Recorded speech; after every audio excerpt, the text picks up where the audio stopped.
Pop culture paints Vikings as fearless warriors standing at the bow of a longship with their hair blowing in the wind.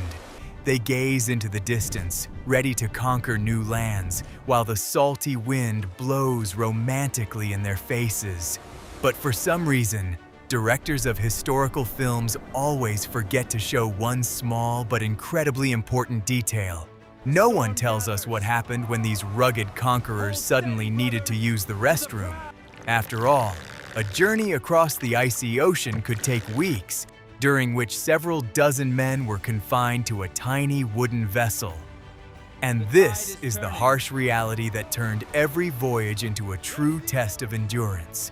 The Drakkar was a brilliant engineering feat of its time, capable of crossing oceans and navigating shallow rivers. But despite all its merits, this magnificent ship had absolutely no cabins or enclosed spaces. You were on a completely open deck, where every step, sigh, and action you took was seen by absolutely all your companions. Imagine a modern bus with the roof, walls, and seats removed, and then sent out into a stormy sea. It was under precisely these conditions that people lived, slept, ate, and relieved themselves for long, agonizing weeks. It sounds like sophisticated torture, but for Scandinavian seafarers, it was a normal work routine. Interestingly, this routine conceals ingenious survival mechanisms. In this story, we'll dive into the dirtiest, harshest, and most uncomfortable part of the history of Scandinavian seafarers. We'll examine exactly how life was organized on a Drakkar when nature took its toll in the midst of a raging ocean. You'll learn why salt water was both their greatest enemy and their only available means of disinfection. We'll find out what happened to the body during brutal storms, when standing up straight was physically impossible. This is a true story of survival that will make you look at the age of great conquests in a completely different light. Get ready, because after this, you'll never be able to watch Viking TV shows without a slight, ironic smile. Brace yourselves! When we talk about Viking ships, we usually picture sleek vessels gliding over the waves like birds of prey. These magnificent ships were indeed the pinnacle of 8th century shipbuilding, capable of withstanding the force of ocean waves. But here's what you'll never see in museums: a classic Drakkar carried between 30 and 60 adult men.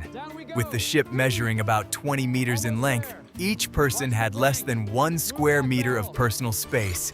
Your office cubicle, which you complain about every Monday, would have seemed like a luxurious palace to these rugged warriors. In this incredible cramped space, people had to manage to sleep, eat, repair equipment, and relieve themselves. The absence of a hold in cabins meant that absolutely every aspect of the crew's life took place on a single open wooden deck. There were no screens, partitions, or private rooms where a person could be alone for even a moment. Every action you took place in full view of dozens of other men who were literally within arm's reach. Such total public exposure would drive a modern person to a serious nervous breakdown by the 3rd day of the voyage.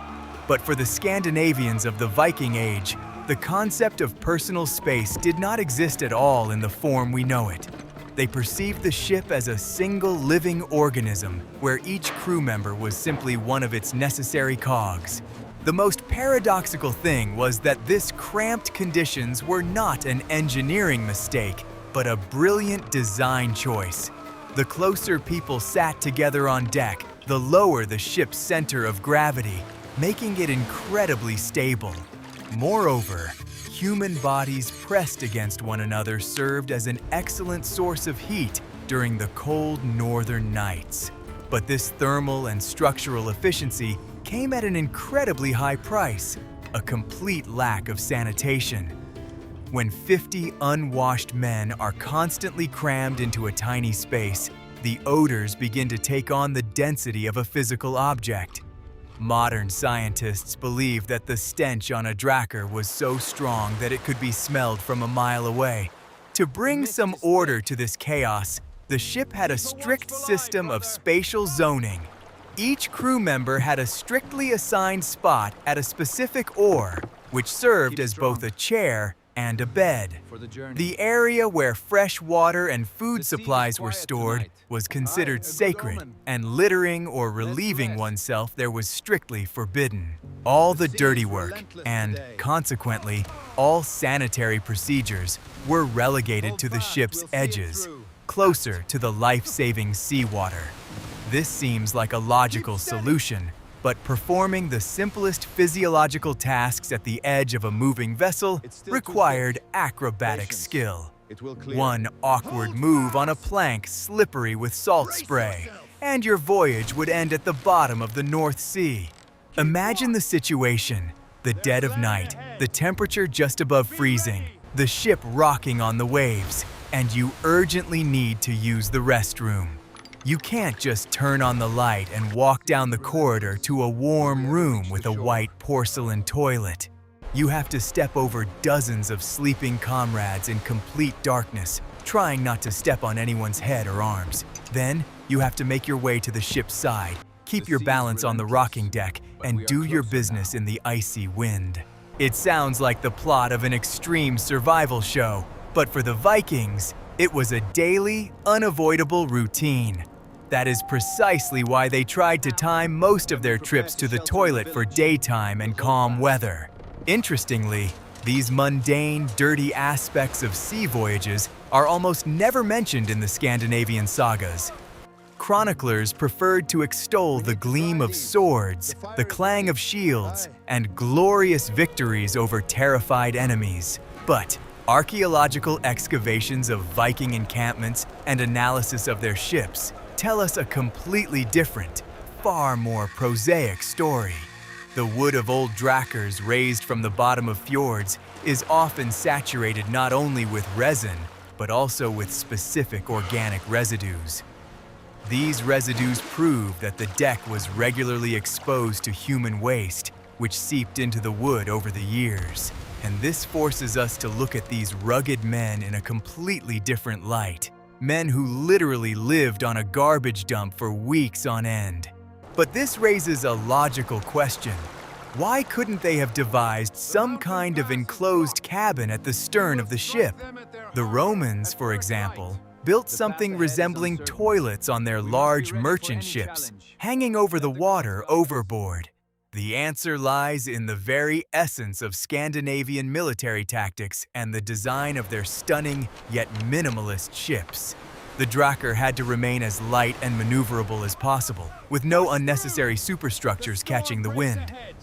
Any wooden cabin at the bow or stern would have disrupted the aerodynamics and made the ship vulnerable in a crosswind storm. Therefore, comfort was sacrificed for the sake of speed and survivability, leaving the crew alone to face the harsh elements. Due to the lack of special facilities, the process of relieving oneself was strictly regulated by unspoken crew rules. You were not allowed to do it on the windward side, so that a gust of wind would not blow your waist back onto the deck. This rule seems obvious, but in the dark and with the shifting direction of the storm wind, mistakes happened regularly. Comrades severely punished those who, through carelessness, soiled precious weapons or sheepskin sleeping bags.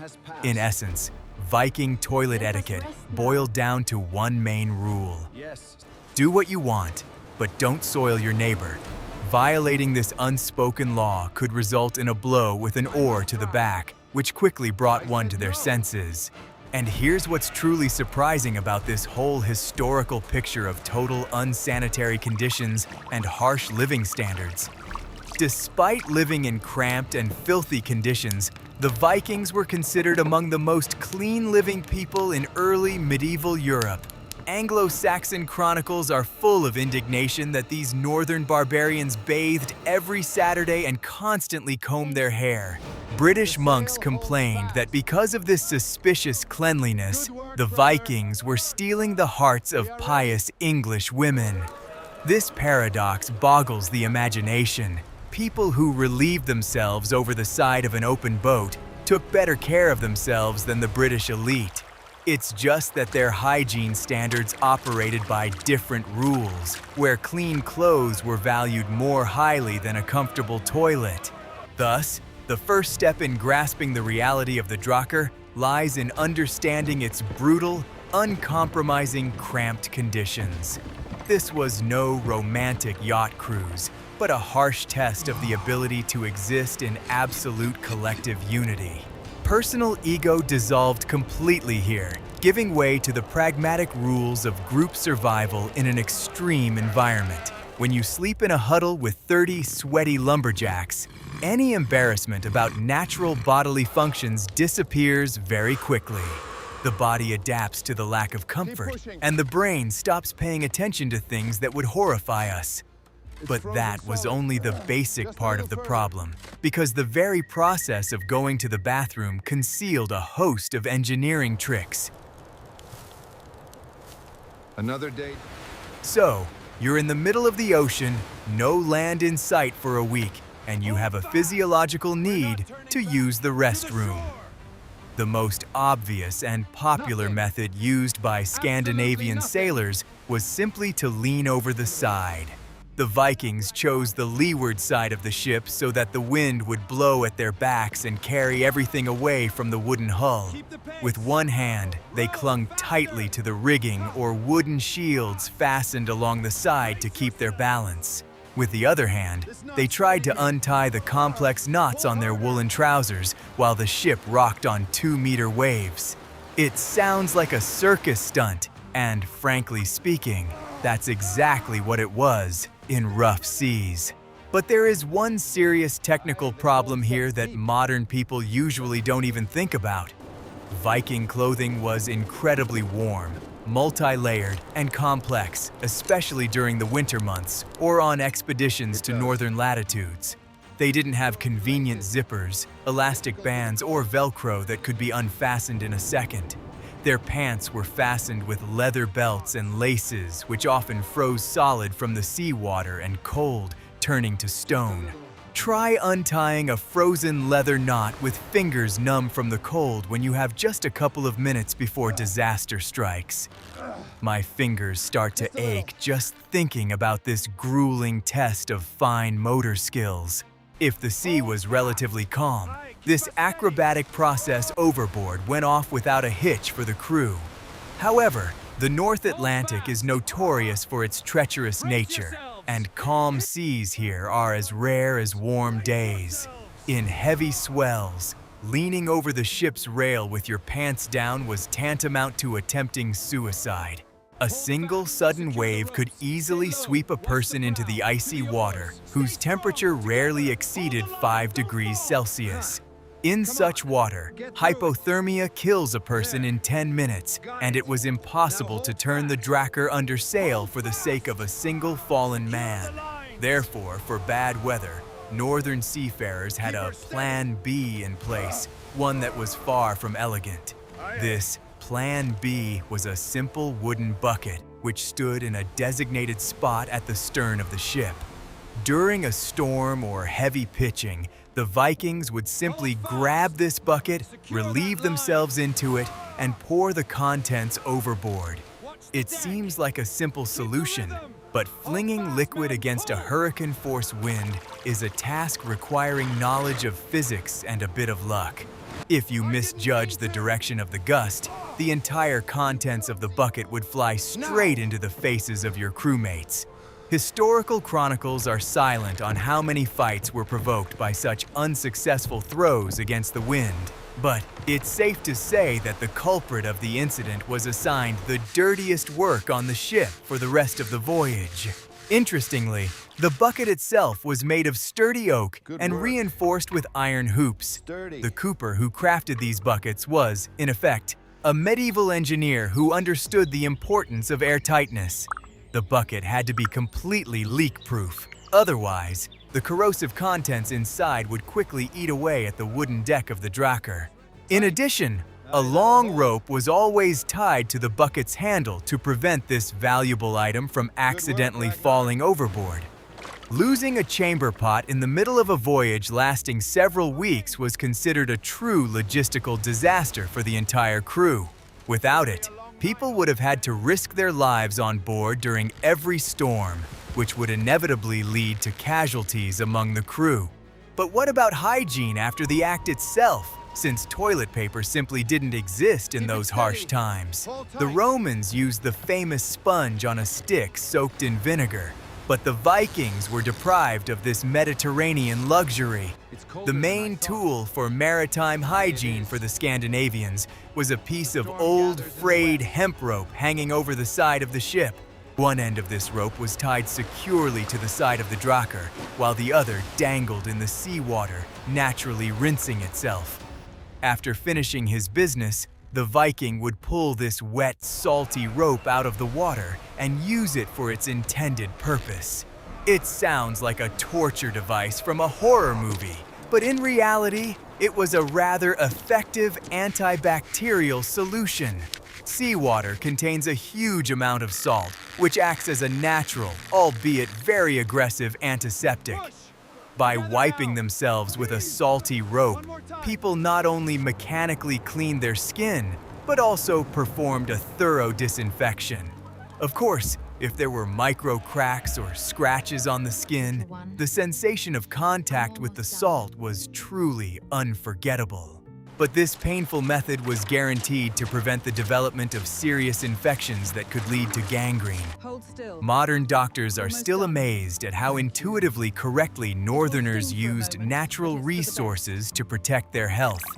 They didn't know the word bacteria, but they understood perfectly well that salt water kills germs better than any herbal decoction. Seaweed sometimes served as an alternative to rope, which could be gathered right from the ship's side while sailing.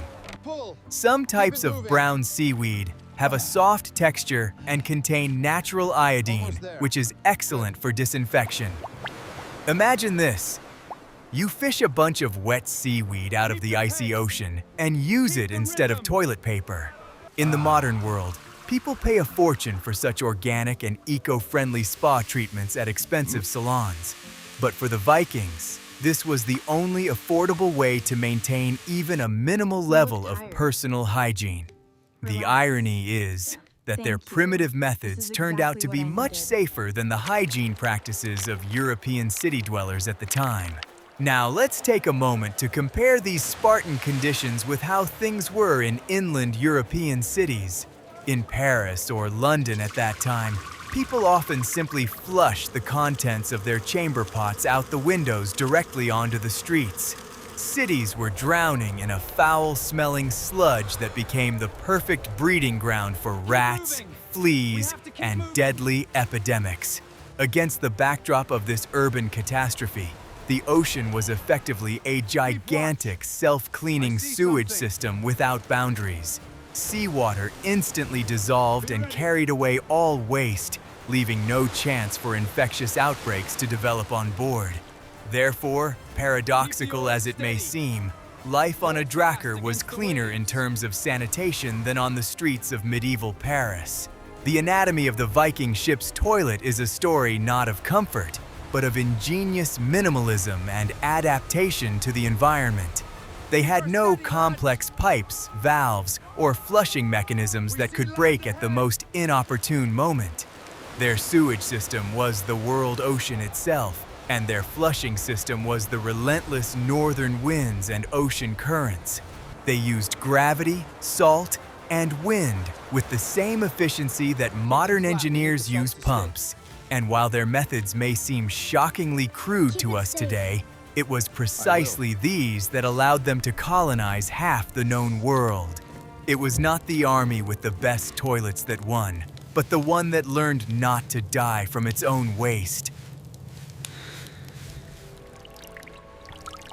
All these well-oiled toilet systems with buckets and ropes worked perfectly in moderate seas. But the North Atlantic is notorious for its sudden, ferocious storms, capable of grinding wood to splinters.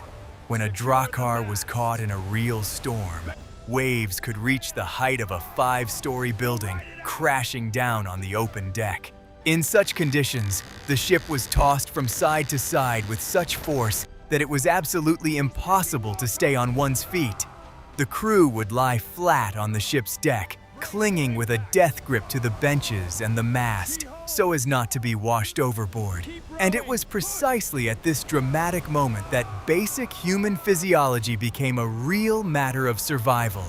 During a severe storm, which could last several days without a break, no one could even think of standing up.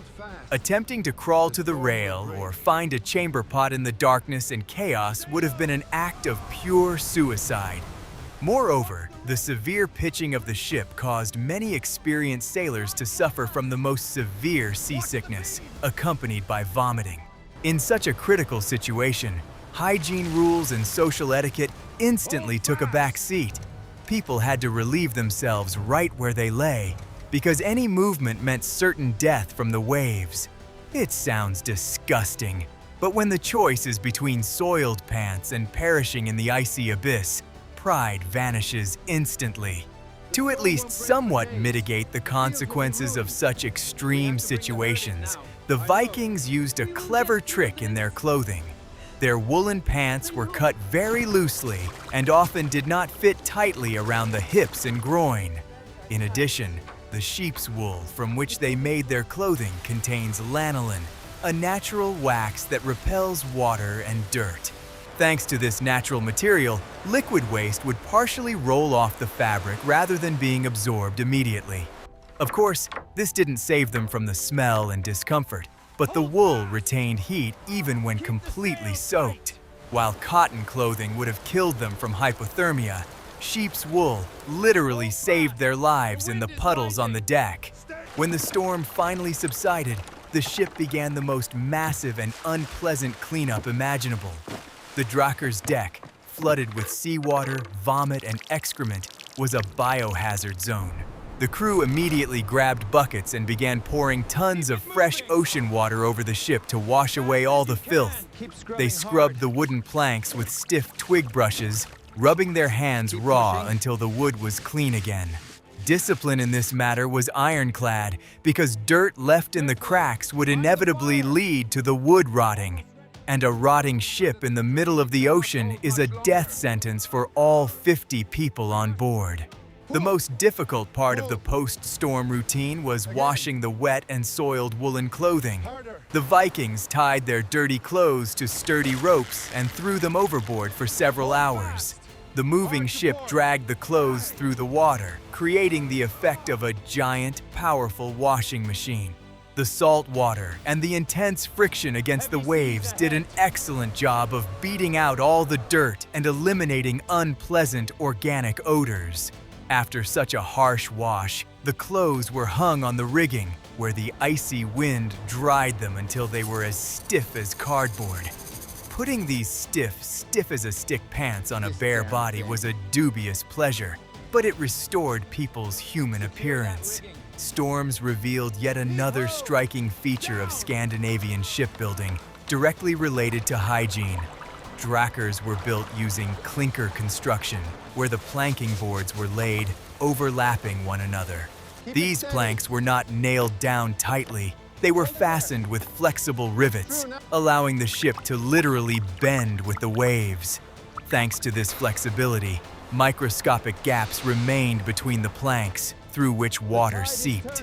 This water accumulated at the bottom of the ship, mixing with all the filth that had spilled through the deck planks during the storm. And this foul-smelling sludge had to be constantly scooped out with special ladles, which turned the work into hellish physical labor.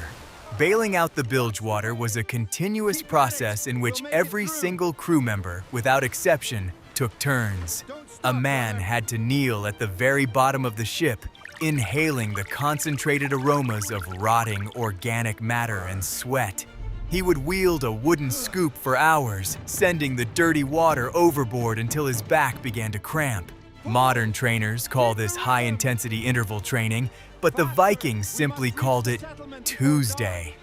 This grueling process served as an excellent way to keep the crew in shape and prevent them from freezing. Physical labor warmed the blood better than any fire, which, naturally, could not be lit on a wooden ship. The psychological pressure during and after the storm was a tremendous ordeal for every soldier's nervous system. Being confined in a stuffy, smelly, and damp space with no privacy was a recipe for mass psychosis. It's a wonder these tough, armed men didn't kill each other in fits of claustrophobia and irritation. The secret lay in their fatalistic worldview, which viewed any suffering as a natural part of fate. If the Norns have woven the thread of your life so that you must lie in a puddle on a drakkar, then such is the will of the gods. This philosophical approach allowed them to stoically endure humiliations that would have broken the psyche of a modern city dweller. But things get more interesting when we look at how storms affected the spread of disease. Logic suggests that the mixing of human waste and water on a closed deck would have caused an epidemic. However, the icy seawater constantly washing over the deck acted as a natural freezer and sterilizer. At low temperatures, bacteria multiply extremely slowly, which saved the crew from immediate infection. Nature itself solved the problem it had created by freezing dangerous pathogens before reaching land. If the Vikings had sailed in warm tropical waters with the same hygiene practices, they would have died out from cholera within a month. In the end, storms were not just a weather challenge, but a harsh sanitary and epidemiological test for the ship. They disrupted the usual order, forcing people to resort to basic animal instincts for the sake of mere survival. But they also cleansed the ship, washing away the accumulated grime with the powerful currents of the ocean. The Vikings who survived the hurricane came ashore not as romantic heroes, but as exhausted, filthy people reeking of the sea. Yet it was precisely this ability to endure extreme physical discomfort that made them invincible warriors on land. Anyone who had survived days of toilet chaos in the roaring ocean no longer feared any enemy land armies. One of the cruelest ironies of sea voyages goes like this: surrounded by an ocean of water, yet nothing to drink. The issue of fresh water on a drakkar was even more acute than the problem of disposing of human waste during the voyage. A person can survive for several weeks without food, but without water, they lose their mind and perish in just a few days. Therefore, supplies of fresh water were stored in huge wooden barrels, which were guarded as the greatest treasure. Access to these barrels was strictly controlled, and unauthorized consumption of water beyond the allotted amount was punished with the utmost severity. In essence, water was liquid gold, which determined the maximum range and duration of any sea expedition. But water in wooden barrels has one extremely unpleasant property: it spoils very quickly and begins to bloom. Bacteria multiply instantly in stagnant fresh water. It becomes covered in slime and takes on a nauseating, swampy odor. A modern person, even under threat of death, would refuse to take a sip from such a rotten wooden container. However, the Vikings were well versed in the chemistry of their time and employed ingenious methods to preserve this precious liquid. Instead of carrying fresh water, they brought low-alcohol beverages that kept much longer. Beer and mead were not just a way to unwind, they were the primary guarantee of biological safety on board. The fermentation process naturally destroyed most harmful pathogens that could cause dysentery. Alcohol acted as a natural preservative, allowing the liquid supplies to remain unspoiled for many weeks. Of course, this wasn't the strong beer served in pubs today, but a very light ale with an alcohol content of about 2%. It could be drunk by the liter throughout the day without fear of getting too drunk to steer a heavy ship. Essentially, it was an ancient sports drink that replenished fluids and provided a few quick calories. It's amusing to realize that the conquerors of Europe survived at sea solely because they constantly drank weak beer. And here we return to the issue of the toilet, because a liquid diet inevitably leads to frequent trips overboard. Constant consumption of ale stimulated kidney function, forcing the Vikings to regularly perform acrobatic stunts at the edge of the deck. This created a vicious cycle. To avoid dying of thirst, they had to drink, and drinking forced them to risk their lives overboard. Add to this the constant cold, which also forces the body to shed fluid more quickly to conserve heat. It turns out that the physiology of these rugged seafarers operated in overdrive, constantly demanding that the bladder be emptied. Under such conditions, it was impossible to be modest or shy. The process continued non-stop through the day and the cold night. But what happened when the supplies of life-saving ale were running low and land was still nowhere in sight? At that point, a phase of extreme conservation set in when the daily ration was cut down to a single small sip of liquid. Deprived of normal hydration, the body begins to retain water, leading to serious digestive problems. The crew began suffering from widespread constipation, which made their rare trips to the toilet even more agonizing and physically taxing. A dry ration of salted meat only exacerbated the situation, drawing the last drops of precious moisture from the body. At such moments, the warriors' faces turned gray, and their famous aggressiveness gave way to a heavy, painful apathy. When the situation became critical, the Vikings resorted to desperate methods to obtain fresh water directly from the ocean. They spread woolen cloaks and sails on the deck at night to collect the morning's cold dew. At dawn, they carefully wrung out this damp fabric into wooden bowls, collecting the life-saving liquid literally drop by drop. If it began to rain, this was seen as a direct blessing from Odin, and the ship turned into one giant funnel. Absolutely every container, bucket, helmet, and even empty boots was placed out in the open to collect rainwater. But the rainwater, which washed the grime off the salt-encrusted sails and ropes, tasted disgusting and often caused stomach upset. Consuming dirty rainwater inevitably led to outbreaks of intestinal infections among the exhausted crew. And that is when the toilet problem on the ship took on the proportions of a full-blown local sanitary disaster. When a dozen adult men simultaneously develop acute diarrhea, 2 toilet buckets at the stern are no longer enough to save the day. People physically couldn't make it to the ship's edge in time, leading to horrific consequences right in their sleeping quarters. In such cases, the sick members of the crew were isolated in a separate section of the deck so they wouldn't infect the rest. But on a 20-meter boat, this isolation was more of a psychological measure than a truly effective barrier. And yet, somehow, the Scandinavian sailors managed to survive these outbreaks time and time again. The secret lay in their incredibly strong immune systems, shaped by the harsh climate and constant contact with dirt from childhood.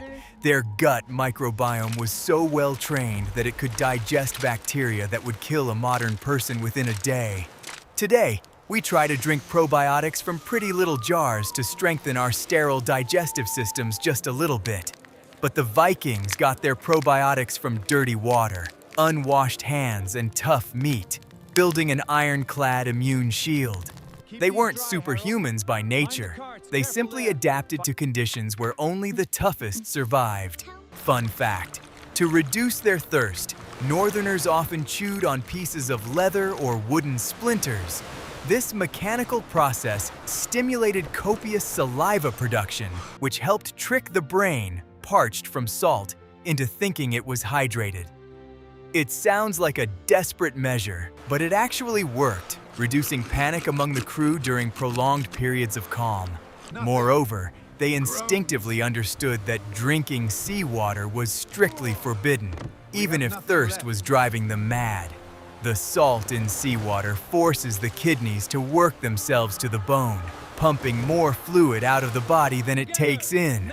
Those who couldn't resist and took a sip over the side quickly went mad and died in terrible agony. Thus, fluid balance in a Viking's body was a complex equation where every drop had its price. Water determined how often you risked your life over the side and how strongly your clothes would smell.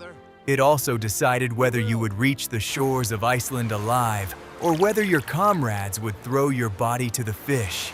This brutal cycle of fluid management on the Drakkar taught people incredible discipline and patience in the face of the elements. Modern travelers with plastic bottles of filtered water can hardly comprehend the scale of this feat. The winners in this game were those who learned to control their most basic physiological instincts. What comes out of the body depends directly on what goes into it over the course of a long day. To understand the scale of toilet problems on a Drakkar, you need to take a close look at these people's daily diet. Forget about fresh vegetables, fruits, and hot soups. It was impossible to build a fire for cooking on a wooden vessel. All food on board had to be prepared in advance and preserved so that it wouldn't rot for months. The menu consisted mainly of foods that could withstand heat, cold, dampness, and the lack of airtight packaging. And this harsh diet was a real test of endurance for any digestive system, even the healthiest one. The Vikings' main culinary masterpiece at sea was dried or heavily salted fish, most often cod or herring. It was dried in the icy wind until it became as hard as a stone slab, which had to be pounded with a hammer before eating. Chewing such fish was a task requiring powerful jaws and a tremendous amount of time to soften the fibers with saliva. On the other hand, it practically never spoiled, retaining the precious protein necessary for the heavy physical labor of rowing. But the excess salt in such fish inevitably placed a colossal strain on the sailors' kidneys and digestive systems. The body, trying to digest this salty rock, demanded water, which, as we recall, was always in short supply on the ship. The second important element of the diet was heavily smoked or salted meat, usually pork, beef, or horse meat. The smoking process killed bacteria but made the meat incredibly tough and difficult to digest in the stomach. Modern nutritionists would be horrified by such a high amount of carcinogens and the complete lack of dietary fiber. Such a high-protein, low-fiber diet was guaranteed to lead to prolonged and extremely painful bowel issues. Sailors might go several days without using the toilet, which, given the rocking of the ship, was perhaps a blessing in disguise. But when the moment finally came, the process demanded considerable physical endurance and patience from even the toughest warrior. To at least somewhat break up this meat-heavy diet, the Vikings took hard flatbreads made from barley or oat flour with them. These breads were baked long before departure and, in the damp sea air, quickly turned into soggy, mold-covered pieces. The mold didn't bother anyone. They simply scraped it off with a knife and calmly popped the rest of the flatbread into their mouths. Surprisingly, some types of this accidental mold could act as a primitive natural penicillin. Without realizing it, the Northerners were consuming antibiotics that helped them fight minor stomach infections. What today would be called a gross violation of sanitary standards was then a matter of biological survival. Salted butter, stored in large wooden tubs, served as a source of fat. Over time, this butter went rancid, acquiring a pungent smell and taste that could make an unprepared person nauseous. But for the Drakkar crew, it was a precious source of concentrated calories that warmed the body from within. The Vikings generously spread this rancid butter on their hard flatbreads or ate it straight in chunks. Consuming large amounts of old fat had a strong effect on the crew members' body odor and breath. The distinctive aroma emanated not only from their dirty clothes, but literally from the pores of these brave travelers. The lack of fresh vegetables and vitamin C in their diet inevitably led to the famous seafaring ailment, scurvy. Gums began to bleed, teeth became loose, and even minor scratches failed to heal. However, the Vikings suffered from scurvy far less frequently than British sailors several centuries later. The secret was that they took dried cloudberries and other sour northern berries with them on their voyages. In addition, in extreme situations, they ate the raw liver of freshly caught fish, rich in life-saving vitamins. This instinctive approach to nutrition saved them from mass tooth loss and a painful death on board. Another unusual item on the ship's menu was skyr, a traditional Icelandic fermented milk product. It was incredibly thick, nutritious, and could be stored in barrels for months without losing its properties.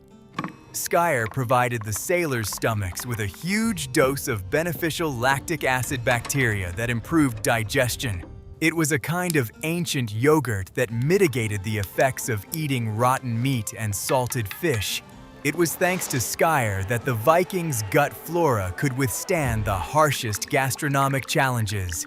This is further proof that their diet was intuitively balanced for survival in an extreme environment. Mealtimes on the ship were strictly governed by work shifts and daylight hours, without any excesses. The crew usually ate twice a day, in the morning after sunrise and in the evening when rowing duties ended. They ate right at their workstations, cutting off pieces of food with a knife and popping them into their mouths with unwashed hands.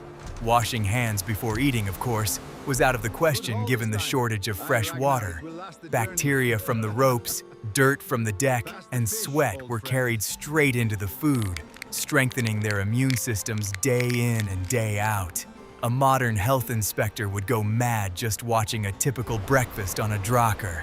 Sometimes the crew managed to diversify their diet by catching fresh fish right while the ship was underway. If the weather permitted, they could even haul in a small seal or a seabird that had landed on the mast. Fresh meat was eaten practically raw, since there was nowhere to cook it, and there was no time to dry it. Eating raw fish and meat carried a colossal risk of infection from dangerous marine parasites, and this brings us to a completely different, more hidden problem of maritime sanitation that gnawed at them from within. But stomachs forged from Scandinavian steel digested everything, leaving hygiene concerns far overboard. The Vikings' diet at sea was high-density fuel, designed to keep the human machine running smoothly. It was food that offered no pleasure but provided the energy necessary to survive in that icy hell. Tough, salty, monotonous, and often half-rotten food shaped their bodies and dictated the rhythm of their lives. Because of it, their digestive systems operated at their absolute limit, requiring strong nerves every time they went to the bathroom. But it was precisely their ability to digest this biological bomb that allowed them to discover Iceland, Greenland, and America. They blazed a trail across the oceans not because they had better maps, but because they had better stomachs. Modern archaeologists continue to find the remains of these magnificent ships at the bottom of the seas and study their construction. In laboratories, they analyze the wood, find traces of ancient bacteria, and piece together a picture of the past. Every such discovery confirms that real history is always more complex, grittier, and more interesting than any myth. Science gives us the opportunity to look at the era of great conquests without the rose-colored glasses of pop culture. We see real people of flesh and blood who were afraid, sick, and suffering, yet continued to move forward. And this commands far more respect than fairy tales about invincible heroes with magic swords. If you ever find yourself at the Viking Ship Museum in Oslo, take a closer look at those old wooden planks. Breathe in the scent of resin and old wood, and imagine 50 men trying to survive in this tiny space. Imagine the roar of the storm, the cold, salty wind, and the swaying deck slipping from under your weary feet. Think about the price they had to pay for every kilometer of their journey across the ocean. In that moment, you'll grasp the true scale of their feat, hidden behind the mundane details of daily life and hygiene. They didn't just cross oceans. Every day, they overcame their own human frailty. Our channel always strives to show you history exactly like this: vivid, real, uncensored, and unvarnished. We believe that understanding the details of daily life helps us better understand the psychology and motivations of people from the past. The way a person sleeps, eats, and uses the restroom speaks to their culture no less than their architecture or poetry. Thank you for watching this video to the end and joining us on this challenging but incredibly fascinating journey.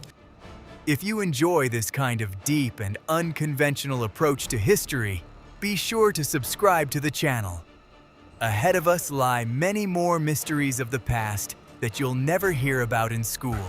Leave your thoughts in the comments. Could you last even a single day aboard a real drakkar?